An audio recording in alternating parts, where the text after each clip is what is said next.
everyone, my name is Chloe and welcome to March In and Out. So it's a little bit late. This is going up sometime, probably the second week of April, but I'm getting it done. And this month has been great. So if you have not seen one of these videos, what this is just I will tell you everything I hauled for the month and everything I unhauled for the month. And at the beginning of 2021, I set the goal to read off my shelves and to end the year. I think I maybe said 100 books less on my physical TBR. I'm really nervous if that's going to actually happen. But if I end the year with less books than I started the year, I will feel like that is a good success. So every month this year, I think I have ended up gaining more than I've taken off. But this is the month, you guys. This is the month I finally did it. So I'm taking 22 off my shelf and I'm hauling 10.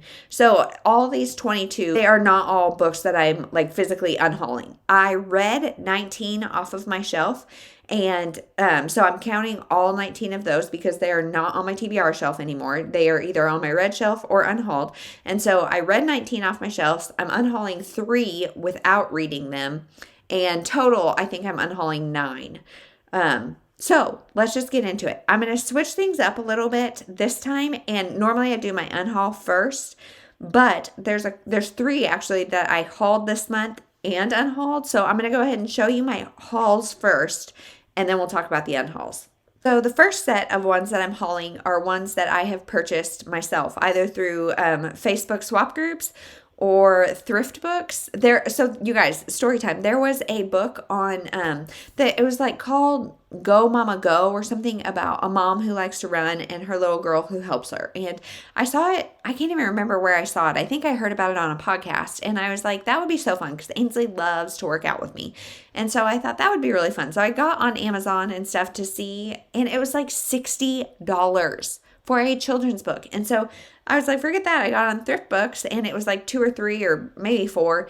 But then you have to spend $10 to get free shipping. So I got myself a couple things. So I got Scythe by Neil Shusterman. This is the first in the Arc of the Scythe or something trilogy. And I have not read this. I've heard really great things. It's kind of a dystopian thing where we have kind of conquered death and sickness and all of that kind of stuff as a society. So there's these people called scythes who decide who lives and who dies. And I've heard this first one is the best book. So I only hauled the first one because if I don't like this, obviously I'm not going to continue reading. If I do like this, I might continue on because I know Tara, I think from Buzzword Books, she really likes the whole series and her and I have very similar tastes. So I'm hoping that I will really like this. This is a little out of my wheelhouse and I really love finding books that are intriguing and yet push me out of my comfort zone. So that's this. Then we have Between Shades of Grey by Rudis Petty.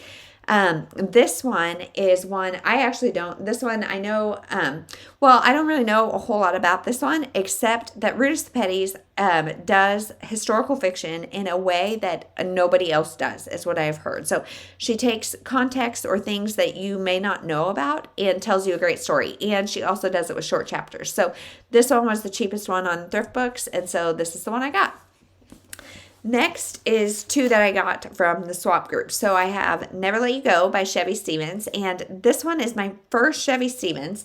And it says a fast-paced thriller with a surprise twist, which is just perfect. This book is about a woman who leaves her abusive husband. She takes her daughter and leaves. And now her husband is out of jail. And I think he comes back for her, maybe. I don't really know. I don't want to know a whole lot because it is a thriller. Next is Invisible Girl by Lisa Jewell. And Lisa Jewell is another one that she does thrillers and normally has short chapters. And she is very hit and miss for me. I have read some of her thrillers as well as some of her more like just kind of contemporaries. And I have had everything from a 2-star to a 4-star with Lisa Jewell. So I'm not sure if I'm going to like this one, but I know this one I think has multiple perspectives. There's this guy who he has been accused of sexual misconduct of some sort. And so he gets into this like unintentionally celibate chat, and his neighbors are really weary of him, something with the teenage daughter. Like, I don't really know what's going on, but I am excited to give her a shot. If I don't like this one, I'm not going to say I'm done with Lisa Jewell because I'm not, like, I've had all over the board with her. So if you've read this one, let me know what you think. And then the last 2 that I bought are my book of the month picks. So this one is In a Book Club Far Away by Tiff Marcello. And this is just a women's fiction about a book club and traveling, I think. And I just can't wait. And I just think this cover is so pretty. I really like that. So that. And then Too Good to Be True by Carola Lovering. This one is a thriller. I don't really know anything about it except that I'm going to be reading it this month for Kendra from Kendra's Loves Books and Nicole from the Girl Bookworm. They have an Instagram book club that every month at the end of the month there's a chat, and this is the book. So I'm going to be reading this soon. So those are all the ones I bought myself. Next one is something that I legitimately got tears in my eyes. I squealed. I was so excited. I called every bookish person I know and told them about this because I want to give away for Tracy Garvis Graves' Heard It in a Love Song. So I love Tracy Garvis Graves. She is one of my all-time favorite authors. And this book does not come out until November, but it is signed.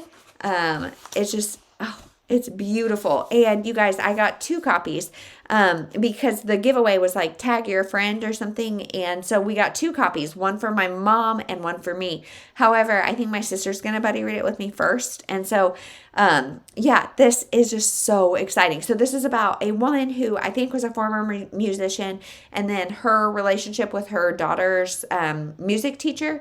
And this cover gives me kind of Daisy Jones vibes. I don't know if it'll be anything like that. It's present day, so I kind of think not, but this cover is just beautiful. I took a picture of this when I got it too because I was just so excited and it's just so lovely. So I am really, really, really excited for this. I've had this since mid-March and it is taking everything in my power not to read it immediately. Because I don't want to talk about it too soon when it doesn't come out till November, but I want to read this so badly. So, there's that. And then the last 3 are ones that I was gifted from my mom. And you guys, I have read I've read 2 of the 3 and I'm unhauling all of them. So Mom, I'm sorry. But, the first one is Lady in the Lake by Laura Lippman. This one is about a woman who was found dead in the lake, and I just thought it was okay. Didn't really care for it, so that one's going to go.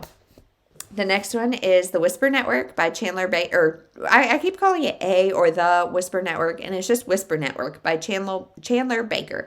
And this one is about sexual assault in the workplace and how it's kind of whispered about, but not really brought to the surface. And it follows, I think, 3 women. Again, just wasn't that great. And then the last one is A Secret History of Witches. And this one I may have hauled last month, but I don't think so. And this one is, this is the one I did not read. I started it and just couldn't get into it. I think it's multi-generation, multiple generations of women who are witches and just kind of the things that are passed on. But the reason I DNF'd it is because I started reading it and it's got deckled edges, which I despise. It's really, really, really thick. It's 500 pages. And the premise didn't sound that interesting. And so I started reading it and was really struggling. And so then I got the audiobook and I was even struggling through that. And it was a 18 or 24 hour or something ridiculous audiobook. So I was somebody I know will really, really like this. So, I'm going to pass that on. So those are all the ones that I'm hauling. The first 3 I am unhauling.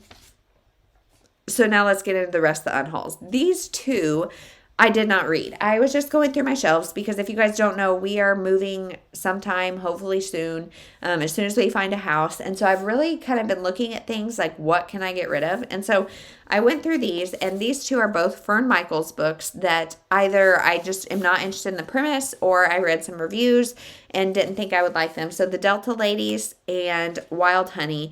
This one I think is kind of a Western, which I am not a fan of. And this one I think I read was really, really steamy, and I'm not a fan of those. So I'm going to pass those on.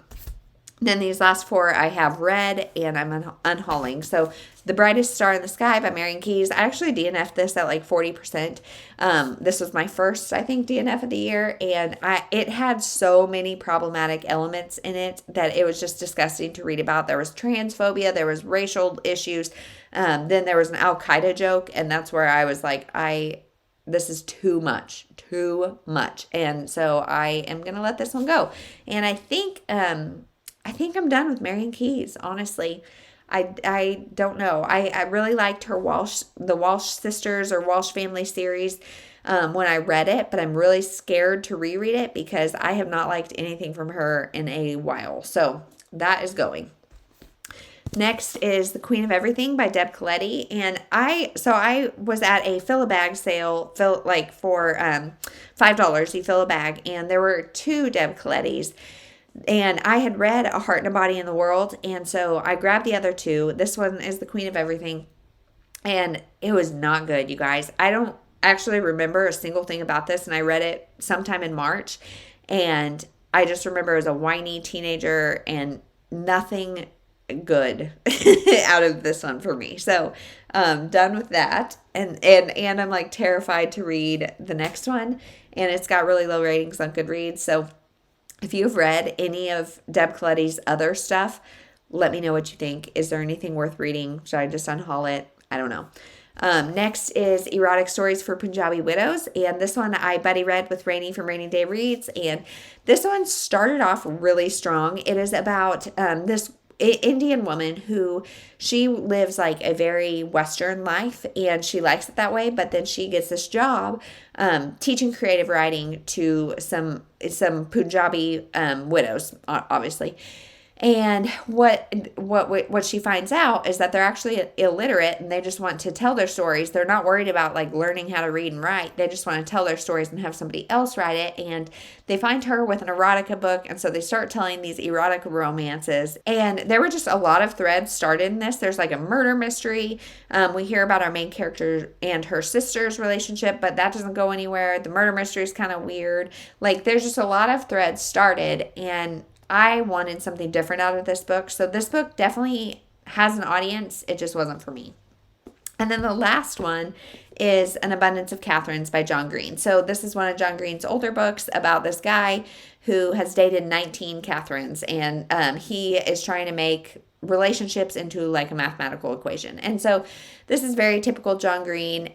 It wasn't bad. It wasn't good. I just won't reread it. So that is my in and out for March. Sorry it's a little bit late, but I feel so good about that. So I am taking 9 like out of my house, which feels really good. And having 22 off my physical shelf feels great. So how was your March? Are there any of these that I'm hauling that you have read and that I should really, really get to? Let me know, especially like Invisible Girl and Never Let You Go, the ones that are thrillers that I don't know a whole lot about. Let me know if you've read them and if I should like really prioritize them. So that is everything. I hope you have a wonderful day, night, week, weekend, whenever you're watching this, and we'll see you in the next one.